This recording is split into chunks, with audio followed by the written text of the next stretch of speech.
दोस्तों, रामायण को हिंदू धर्म का एक पवित्र ग्रंथ माना जाता है। इसमें कई ऐसी कथाएं हैं जिन्हें आमतौर पर सब लोग जानते हैं, लेकिन कुछ ऐसी बातों का भी वर्णन इसमें मिलता है जिसे अधिकतर लोग नहीं जानते हैं। जैसे देवी सीता लंका में बिना अन्न जल ग्रहण किए इतने समय तक कैसे जिंदा रही, या गिलहरी के शरीर पर जो धारियां है उनसे प्रभु राम का क्या संबंध है। इस वीडियो में हम दोस्तों रामायण से जुड़े कुछ ऐसे ही रोचक तथ्य आपको बताएंगे, तो इस वीडियो को पूरा देखिए और हमारे चैनल को सब्सक्राइब करना ना भूलिएगा।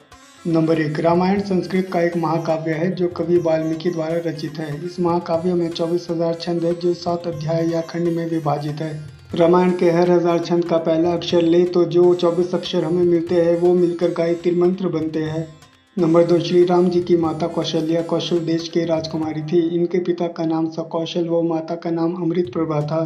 पूर्व जन्म में भगवान विष्णु ने कौशल्या को त्रेता युग में उनके गर्भ से जन्म लेने का वरदान दिया था।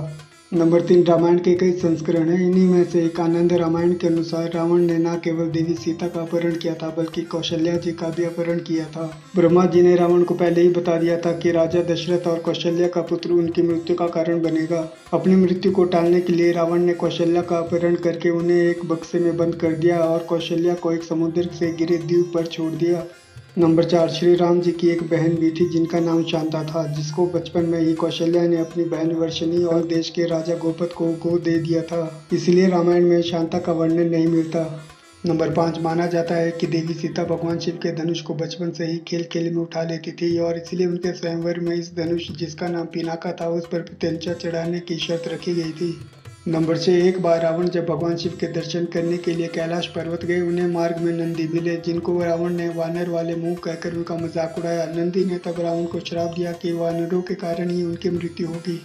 नंबर 7। अपने विजय अभियान के दौरान रावण जब स्वर्ग पहुंचा तो उसे रंभा नाम की एक अप्सरा मिली। रावण उस पर मोहित हो गया। रावण ने उसे छूने का प्रयास किया तो उसने कहा कि मैं आपके भाई कुबेर पुत्र नल कुबेर की लिए आरक्षित हूँ, इसलिए मैं आपके पुत्र वधु के समान हूँ। पर रावण अपनी शक्ति में इतना चूर था कि उसने एक ना मानी। जब नल कुबेर को इस बात का पता चला तो उसने रावण को श्राप दिया कि आज के बाद यदि रावण ने किसी पराई स्त्री को उसकी इच्छा के विरुद्ध छुआ तो उसके मस्तक के 100 टुकड़े हो जाएंगे। नंबर 8। जिस दिन रावण सीता का हरण करके अशोक वाटिका लाया था उसी दिन ब्रह्मा ने एक विशेष खीर इंद्र के हाथों देवी सीता तक पहुंचाई थी। इंद्र ने देवी सीता के पहरे पर लगे राक्षसों को अपने प्रभाव से सुला दिया, जिसके बाद इंद्र ने देवी सीता को वो दिव्य खीर दी जिसे ग्रहण करने के बाद माता सीता की भूख प्यास शांत हो गई और वो अशोक वाटिका में बिना कुछ खाए पिए रह सकी। नंबर 9। रावण भगवान शिव का अनन्य भक्त था। भगवान शिव के भजन कीर्तन के लिए रावण ने एक बार अपनी बाजू काटकर उससे एक वाद्य यंत्र भी बनाया था जिसे रावण ने रावण हटा का नाम दिया था।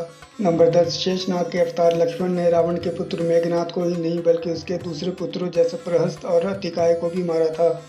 नंबर 11। जिस समय श्री राम वनवास गए उस समय उनकी आयु 27 वर्ष थी। राजा दशरथ नहीं चाहते थे कि राम बन जाए, इसलिए राजा दशरथ ने उन्हें सुझाव दिया था कि वे उन्हें बंदी बना ले और राजगद्दी पर बैठ जाए, लेकिन मर्यादा पुरुषोत्तम राम ऐसा नहीं करते। नंबर 12। वनवास के दौरान श्री राम ने एक कंबद नामक श्रापित राक्षस का वध किया था। उसी ने राम को सुग्रीव से मित्रता करने का सुझाव दिया था। नंबर 13। रावण जब विश्व विजय पर निकला तो उसका युद्ध अयोध्या के राजा अनरणय से हुआ जिसमें रावण विजयी रहा। राजा अनरणय वीर गति को प्राप्त हो गए। उन्होंने मरते हुए रावण को श्राप दिया कि तेरी मृत्यु मेरे ही कुल के एक युवक द्वारा होगी। नंबर 14। वाल्मीकि रामायण के अनुसार एक बार रावण अपने पुष्पक विमान से जा रहा था। उसने एक सुंदर युवती को तप करते देखा। वह युवती वेदवती थी जो भगवान विष्णु को पति के रूप में पाने के लिए तपस्या कर रही थी।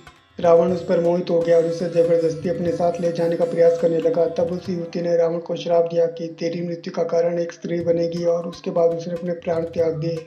नंबर 15। श्री राम के भाई राजकुमार भरत को अपने पिता की मृत्यु का पहले ही आभास हो गया था। उन्होंने स्वप्न में देखा कि उसके पिता काले कपड़ों में लाल रंग के फूलों की माला पहने हुए हैं और एक रथ पर बैठकर दक्षिण दिशा की ओर जा रहे हैं।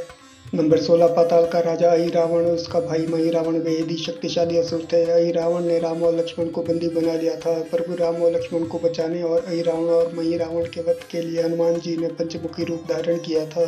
नंबर 17। रावण महाज्ञानी विद्वान था। भगवान राम ने भी उन्हें महाब्राह्मण कहा था। इसीलिए जब रावण मृत्युशैया पर था तब प्रभु राम ने लक्ष्मण से रावण के पास जाकर उनसे ज्ञान अर्जित करने को कहा था। नंबर 18। रावण जब अपने विश्व विजय अभियान पर था तो वह यमपुरी पहुंचा जहां उसका युद्ध यमराज से हुआ। जब यमराज ने उस पर कालदंड का प्रहार करना चाहा तो ब्रह्मा जी ने उन्हें रोक लिया, क्योंकि वरदान के कारण रावण का वध किसी देवता द्वारा संभव नहीं था।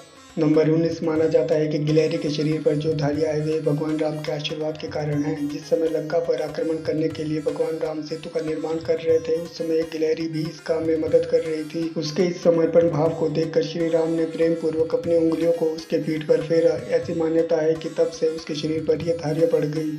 नंबर 20 राम रावण के युद्ध के दौरान भगवान राम के लिए इंद्र ने अपना रथ भेजा था, जिस पर बैठकर राम ने रावण का वध किया था और युद्ध में विजय प्राप्त की थी। नंबर 21 दोस्तों, आपको जानकर हैरानी होगी कि श्री राम का अवतार एक पूर्ण अवतार नहीं माना जाता। श्री राम 14 कलाओं से पारंगत थे, जबकि श्री कृष्ण 16 कलाओं में पारंगत थे। ऐसा इसलिए था कि रावण को वरदान प्राप्त है कि उसे कोई देवता नहीं मार सकता, उसका वध कोई मनुष्य ही कर सकता है। तो दोस्तों, ये था आज की मेरी वीडियो में। रामायण से जुड़ी जानकारी आपको कैसी लगी कमेंट करके ज़रूर बताएं और साथ में हमारे चैनल को ज़रूर सब्सक्राइब करें। धन्यवाद।